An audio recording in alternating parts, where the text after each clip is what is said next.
Okay, so yesterday we covered few paragraphs from the introduction, and we saw the last paragraph which we discussed was the purpose of the Bhagavad Gita is to deliver mankind from the nescience or from ignorance of material existence, because we do not belong to this material world, but we actually are spiritual beings. So we are placed in a very uncomfortable, in a wrong place in one sense. That's why we are always distressed. So we'll begin from this paragraph. One, two, yes. Would you be able to read, Mataji?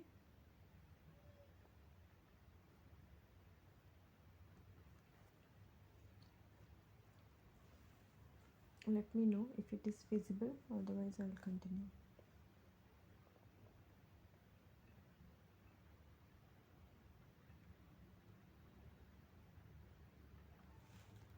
Okay. Assume you are not able to, you will not be able to read.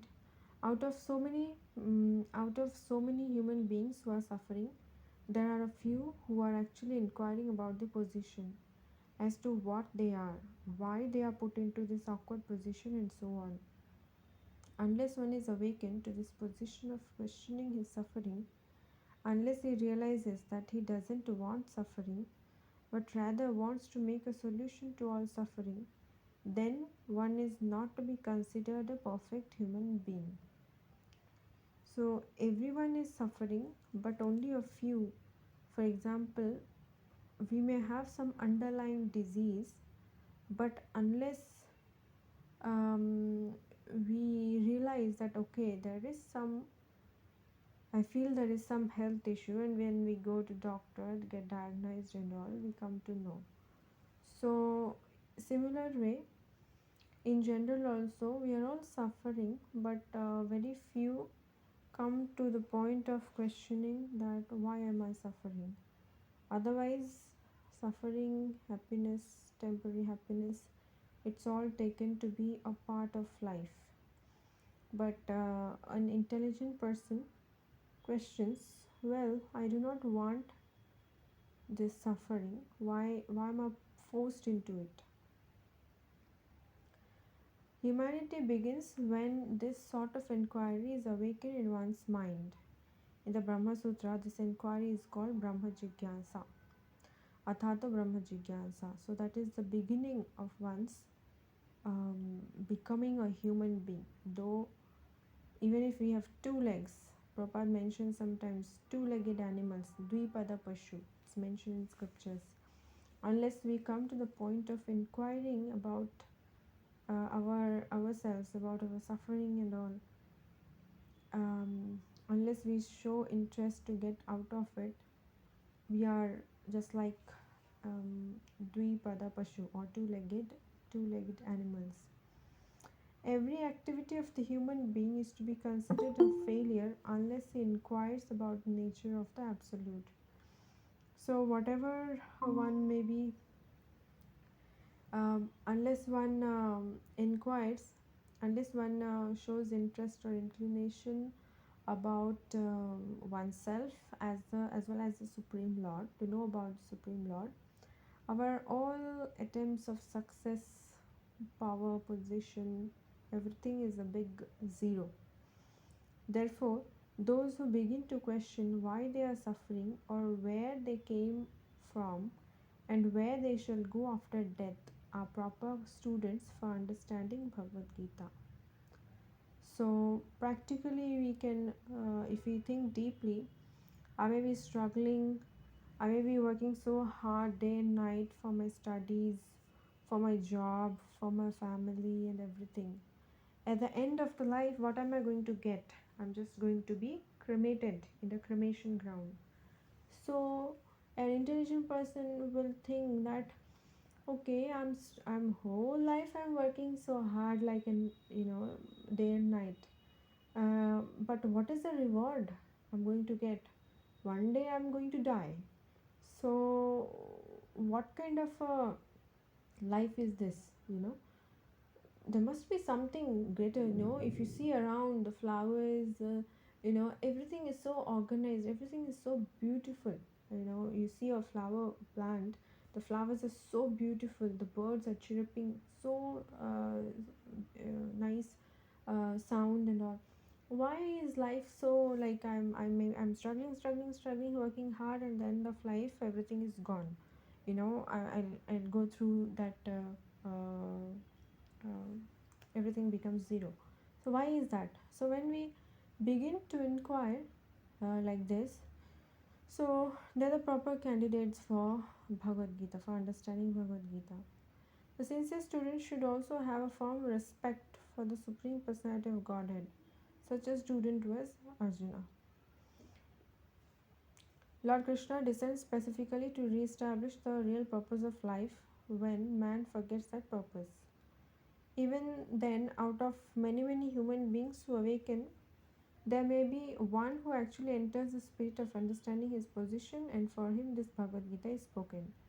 Actually, we are all swallowed by the tigers of science, but the Lord is very merciful upon living entities, especially human beings. To this end, he spoke the Bhagavad Gita, making his friend Arjuna his student. So, it is as if we know that the Lord himself, he mentions in Bhagavad Gita that I come millennium after millennium, I come in different incarnations and all. Why? Because when we forget our actual constitutional position and we are deeply engrossed in materialistic activities, the Lord descends in different incarnations to um, to remind us our real purpose of life. Now, out of those who may take some interest in spiritual life, only a few would go ahead. Like, there may be very few who actually can come to the point of understanding Krishna as Supreme Personality of Godhead, and they can actually take the accept this Bhagavad Gita as it is. So actually, we are all swallowed by the tigers of science. Practically everyone in the material world is in ignorance. But if you see, the Lord is actually so kind.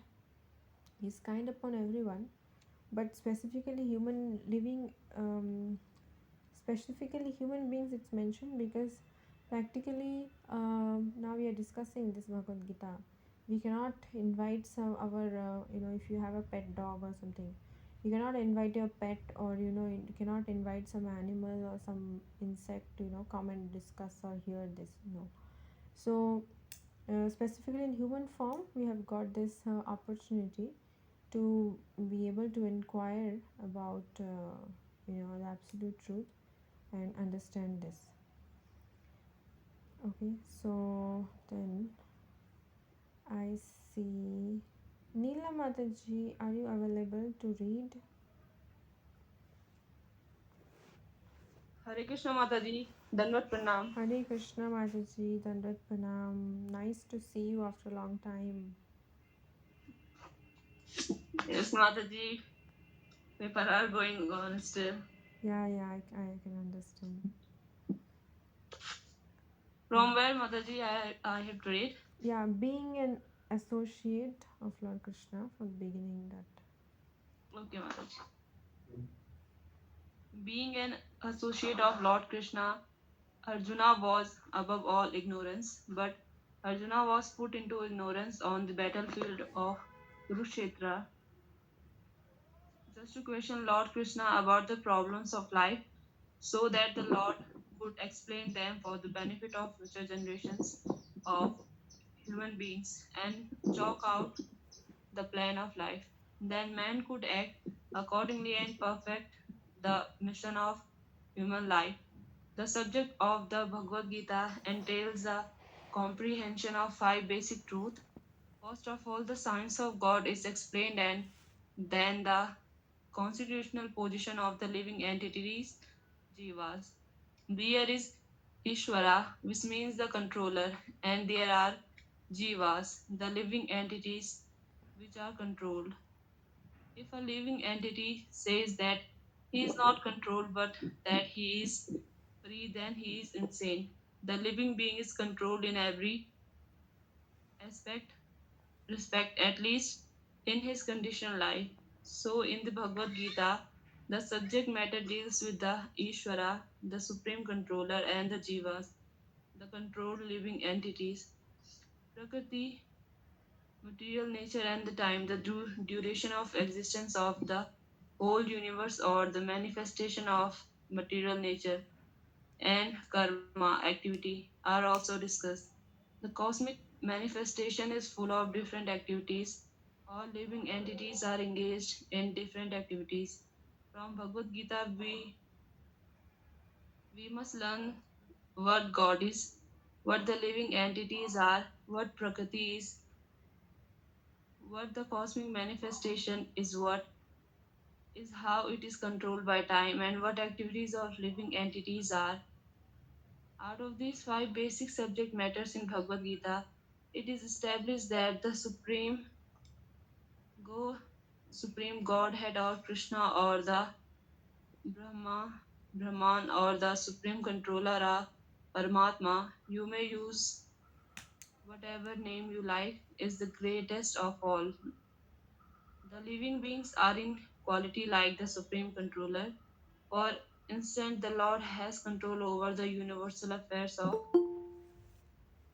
material nature, as we will be explained in the later chapters of Bhagavad Gita.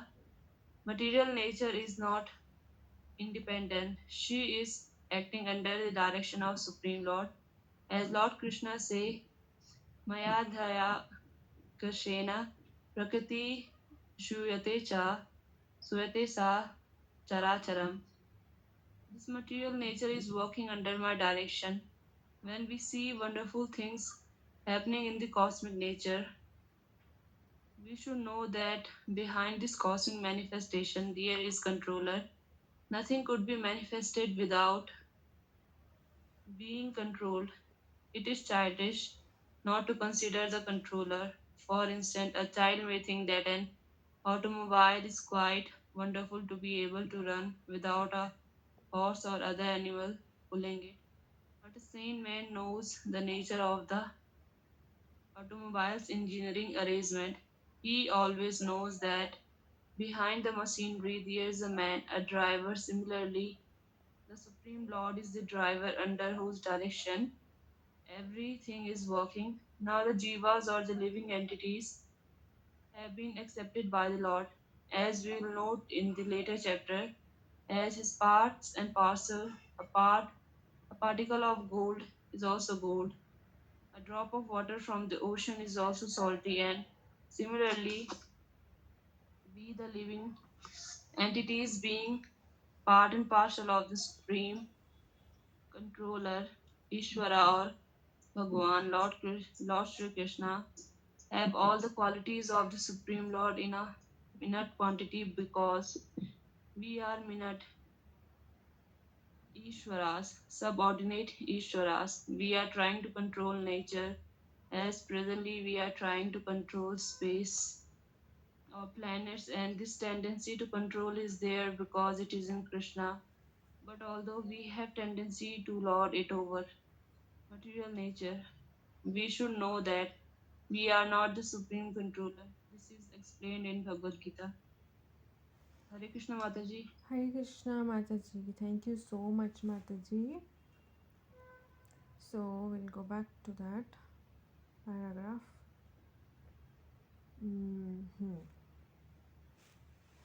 So, being an associate, Arjuna is eternally related to Krishna. Everyone, all of us are eternally related to Krishna. But Arjuna is already in his constitutional position because he's already a pure devotee of the Lord. So he's not a conditioned soul like us. Just in the Bhagavad Gita, he was put in the whole episode of Bhagavad Gita, he was put into ignorance, so that because he had to play that role of a conditioned soul there, so that the Bhagavad Gita could be spoken for our sake. So that's why Prabhupada mentions Arjuna was above all ignorance, but Arjuna was put into ignorance in the battlefield so that he could question on our behalf, and the Lord can reply about real solution to the problems of life. then man could act accordingly and perfect the mission of human life. And then the subject of the Bhagavad Gita. Now, mainly the Bhagavad Gita covers five topics. What are those five topics? First of all, the science of God is explained, so about Ishvara or the Lord. Then the constitutional position of the living entities, that is the Jivatma or Jivas. So the Prabhupada gives a little explanation here that there is Ishvara, which Ishvara, the word Ishvara means controller. Now, actually, if we see in our family, let's say the head of the family is controlling the rest of the members. In the office, the boss is controlling a group of people, employees. In schools or colleges, the HOD, they are controlling the teachers and a group of students, like that. So in the material world also, one may be controlling some section, some part of a small group or something like that. But the Supreme Lord, he is a supreme controller. uh, so there's no one beyond him, because now the boss may be controlling a group of, a team, but there might be someone, beyond him, above him, like the manager or CEO or director or someone who is controlling even the your particular boss or someone. So and above him there is someone else. But when it comes to the supreme controller, so he is the ultimate controller, there is no one beyond him. So the topics, so one is about the Ishvara, then the Jivas, and if a living entity says that he's not controlled, so this we discuss. The living entity is controlled in every respect. Now another perspective is that we cannot say, okay, we celebrate Independence Day, but practically, probably it's independence from the British rule and all, but actually we are not independent because we are still under the control of the material nature. Why? What is the proof of it? Now, if you have to, uh, if you get nature's call, you need to go to, immediately you need to go to the washroom. You cannot just say ignore or something like that. You may control it, tolerate it for some time, but after some time you have to go to the washroom. If somebody has a toothache, you have to go to the doctor. um, so that means what, I don't want that toothache, I don't want to run to the washroom or something, but still it's forced upon me. That means there's something beyond the living entity who is controlling the living entity. So no living entity can claim that he's not controlled by anyone. So in the Bhagavad Gita, subject matter deals, these five topics are, what are those five? To Ishvara, then the Jivatmas, that's the living entities. Other things are Prakriti or the material nature, Kala or the time, and Karma. So five topics. What is that? The Supreme Lord or Ishvara, the living entities, the Jivas or Jivatmas, Prakriti, that's the material nature, Kala or time, and then comes Karma or activities. The cosmic manifestation is full of different activities. All living entities are engaged in different activities. From Bhagavad Gita, we must learn what God is, what the living. So all these five topics will be covered in details in the is covered in details in the Bhagavad Gita. Now, out of these five subject matter, it is established that Supreme Lord of Krishna, or Brahman, or the Supreme Controller or Paramatma.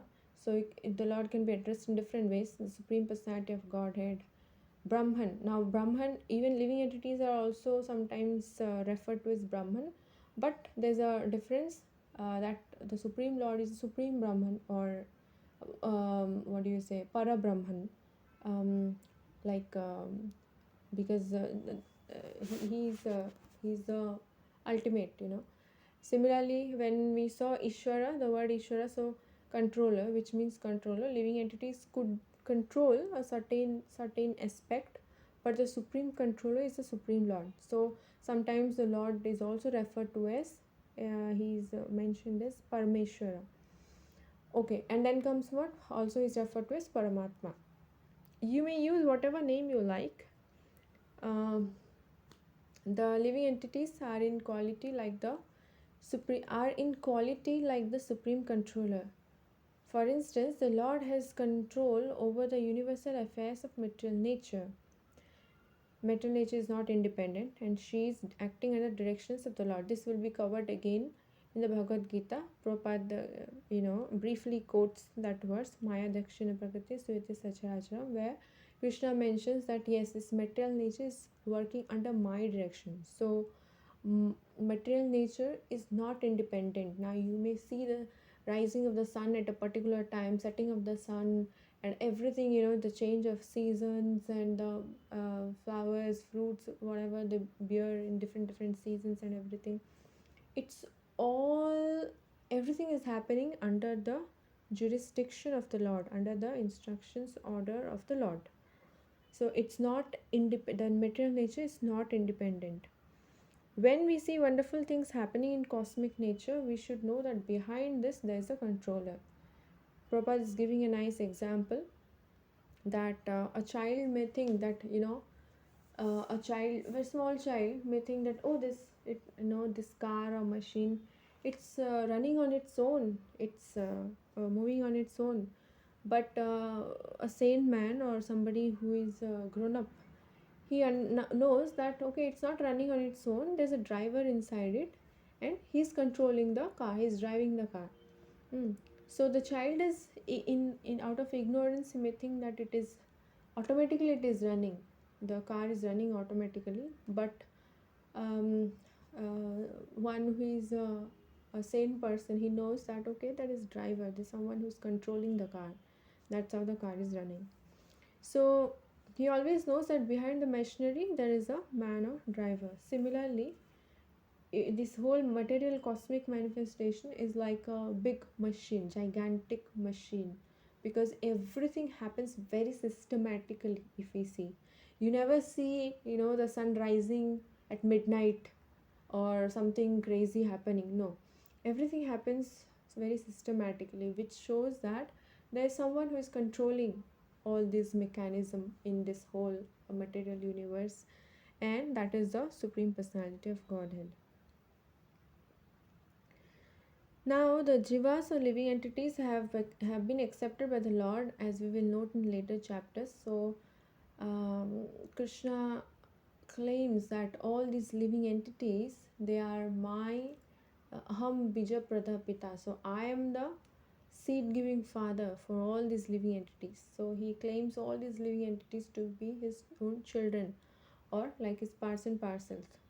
Again, Prabhupada gives an example how to make us understand that how living entity is equal to the Lord in quality but not in quantity. So now if there is a gold mine and you get a piece of gold from there, so that particle or that piece of gold, its quality and the gold in the gold mine, the quality is same, composition, everything is same, but the piece of gold is not equal to the gold available in the gold mine. So but the quality wise they are same. Similarly, if you take a drop of water from the sea or the ocean, the taste of that drop of water and the taste of all the water in that ocean or the sea, a river, whatever, is same. That means the composition is same, but quantity wise there is a difference. Similarly, the living entities, they are qualitatively same, because Krishna mentions that we are all parts and parcels of the Supreme Lord. So he is Sachidananda, we are also spiritual beings Sachidananda, but quantity wise there's a difference. If he is infinite, we are like infinite small, very very small. He's a supreme controller, we are tiny miny, we control tiny miny things. So we are like Prabhupada mentioned, subordinate Ishwaras or subordinate controllers, not the supreme controller. We are trying to control nature, as presently we are trying to control space or planets, and this tendency to control is there because it is in Krishna. But although we have a tendency to lord it over material nature, we should know that we are not the supreme controller. So that is what is mentioned in the briefly Prabhupada is mentioning, gist or topics that are covered in the Bhagavad Gita. Okay, I'll stop here. Uh, I will stop here. If someone, yeah, maybe please, Matajis, it would be nice if you can share some points from what we discussed today, or if you have any questions, you are free to ask, or if you have to highlight something or add something, then please feel free to do so.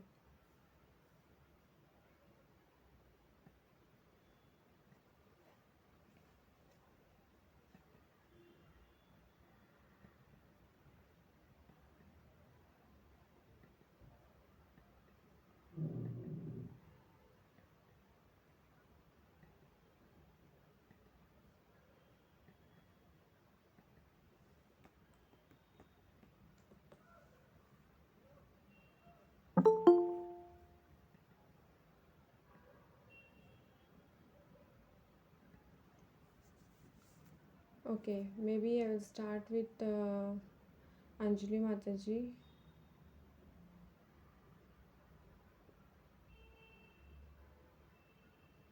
Yeah, if you are outside, then you can please write it in the chat box.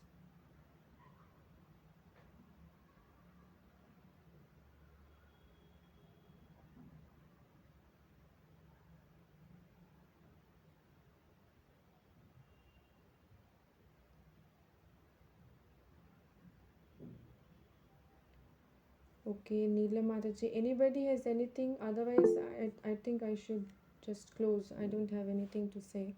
I'm done. If anybody has anything, then you can please speak. Otherwise, we'll just close the call. Hare Krishna Mataji. I learned Mataji. I read the Bhagavad Gita whole, but I didn't understand the basic concept or the basic topic wise. But today, as you tell, the five things are discussed in Bhagavad Gita first: God, then Jivas, and nature, and two things more. Then I got a clear concept of Bhagavad Gita, what is actually based on, and now I will try to read and then I will get a clear explanation of that. Thank you, Mataji. Hare Krishna. Thank you so much, Mataji. Yes, it's all by the mercy of Srila Prabhupada that he has given a brief, in the introduction, briefly the whole Bhagavad Gita is covered in one sense. So we get a clear idea of what we are going to find in the, in the chapters when we begin with the chapters. So yes, it's out of Prabhupada's great kindness that he has given, and if you can see the simple examples, I mean, he has made it so easy to understand. I'm very thankful, Mataji, for sharing your personal realization that um, you know how these introduction, even the basic introduction, it helps you to get a clear idea. Thank you so much, Mataji. Anyone else, Matajis? Hare Krishna Mataji. Hare Krishna, Mataji. Dhanapranam. Mataji, while reading Bhagavad Gita yesterday, came across a doubt. I was not understanding anything, so I just messaged you. So when we will discuss, like, is it possible to discuss? Okay, I saw but I didn't go through. Just 1 second.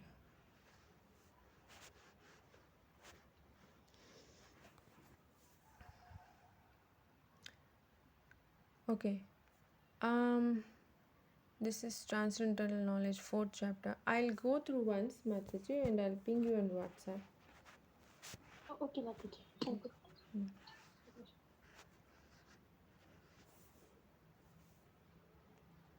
Anyone else? Okay, so probably we'll close for today, and tomorrow we'll continue with what is material nature. Um, and yeah, so we'll continue with the next paragraph. Thank you so much, Mataji, for taking out your time and joining. Though it is not very, you know, um, you have so many other options to do, but you're taking out your time to join. I'm very thankful for that. Thank you so much for your association. Hare Krishna, Hare Krishna, Krishna Krishna, Hare Hare, Hare Ram, Ram Ram, Hare Hare. Hare Krishna, Mataji, Sandvat Pranam.